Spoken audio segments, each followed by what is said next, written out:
The Jinshi headphones have gained attention in 2025 as a budget-friendly wireless audio option, often promoted with claims of hi-fi sound, long battery life, and effective noise cancellation.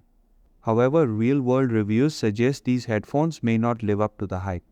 Users report that while Bluetooth connectivity is easy to set up and battery life averages around 5 to 6 hours, the actual sound quality leaves much to be desired.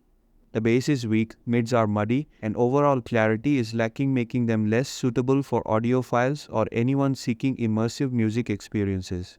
Despite claims of noise cancellation, the feature is mostly passive and doesn't effectively block out ambient noise.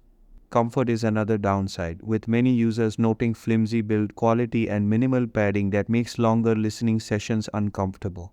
Some reviewers even question the legitimacy of the brand, citing the newly registered website, limited transparency, and generic design that resembles mass-produced products from low-cost marketplaces.